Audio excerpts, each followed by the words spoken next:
नमस्कार, आप सबका स्वागत है मेरे चैनल पौराणिक कथाओं में।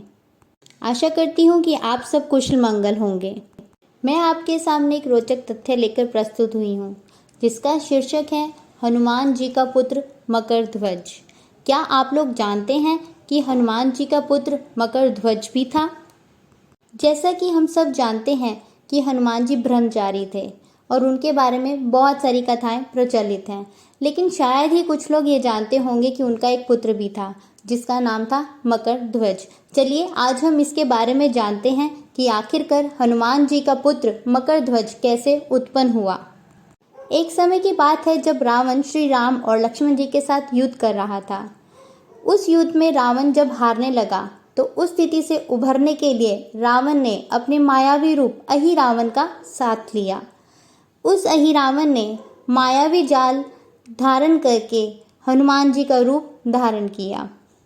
हनुमान जी का रूप धारण करने के बाद अहिरावण ने राम जी और लक्ष्मण जी का अपहरण किया और उन्हें वह पाताल लोक लेकर चला गया। जब सब लोगों ने राम जी और लक्ष्मण जी को अनुपस्थित पाया तब वहाँ पर हाहाकार मच गया और हनुमान जी भगवान राम और लक्ष्मण जी को ढूंढने के लिए निकल पड़े। तब उन्हें यह पता चला कि अहिरावण जो रावण का मायावी रूप है, लक्ष्मण जी और राम जी का अपहरण करके पाताल लोक ले गया है।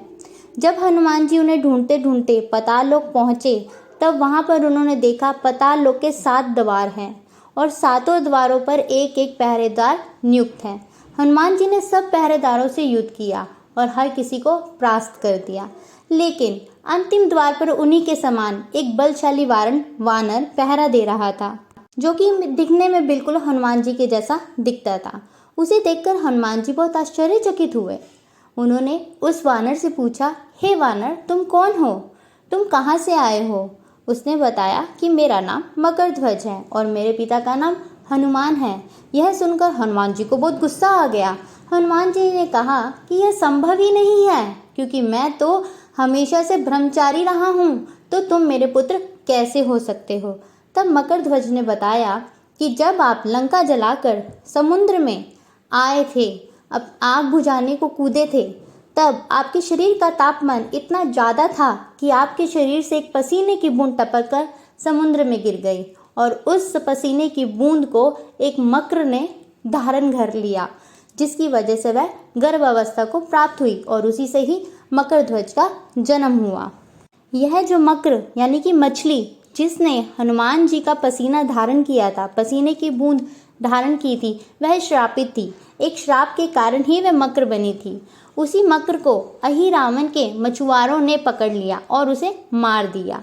इस तरीके से जब उन्होंने उसको मारा तब उसके पेट में से एक उनको क्रिएचर, एक प्राणी दिखाई दिया, जिसे उन्होंने बड़ा किया और उसका नाम उन्होंने रखा मकरध्वज। तो इस प्रकार अहिरावण और उसके सभी मछुआरों ने, उसकी जो भी प्रजा थी, उन सब ने उनका मकरध्वज का पालन पोषण किया। इस तरीके से धीरे धीरे मकरध्वज बड़े हुए। तब अहिरावण ने मकरध्वज को पाताल लोक के द्वार पर पहरेदार नियुक्त किया। यह सब जानकर हनुमान जी ने मकरध्वज को अपने गले से लगा लिया। तब हनुमान जी ने उसे कहा कि पुत्र, तुम यहाँ से हट जाओ, मैं श्री राम और लक्ष्मण जी को ले जाने आया हूँ। लेकिन मकरध्वज ने वहाँ से हटने से मना कर दिया। उसने कहा कि हनुमान जी, अगर आप श्री राम और लक्ष्मण जी को ले जाना चाहते हो तो मुझसे युद्ध कीजिए, अन्यथा आप घर वापस चले जाइए। इस समय मकरध्वज अपने कर्तव्य से प्रतिबद्ध था।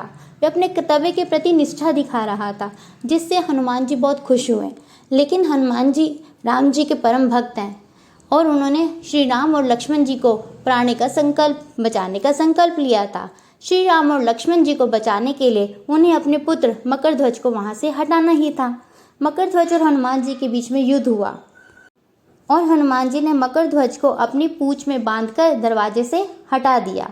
इस तरीके से हनुमान जी ने श्री राम और लक्ष्मण जी को मुक्त करवाया। लेकिन पहरेदार के अलावा वहाँ पर अहिरावण भी मौजूद था। हनुमान जी ने अहिरावण से युद्ध किया और अहिरावण का वध किया। उसके बाद वह श्री राम और लक्ष्मण जी को मुक्त कराकर वापस लेकर आए। जब यह घटना श्री राम ने सुनी कि मकरध्वज कोई और नहीं हनुमान जी के पुत्र हैं, तब श्री राम ने मकर ध्वज को पाताल लोक का नया राजा घोषित किया। इस प्रकार हम इस कथा के जरिए यह जान पाए कि हनुमान जी का एक पुत्र था मकर ध्वज, जो कि एक मकर से उत्पन्न हुआ था, जो कि पहले एक समय में अप्सरा थी। आशा करती हूँ कि आप सब लोगों को यह रोचक तथ्य जानकर बहुत अच्छा लगा होगा। आप मेरे चैनल पर नए हैं तो प्लीज़ मेरे चैनल को सब्सक्राइब कीजिए, वीडियो को लाइक कीजिए, शेयर कीजिए, ताकि हमारे साथ साथ और भी लोगों को यह तथ्य पता चल सके। धन्यवाद।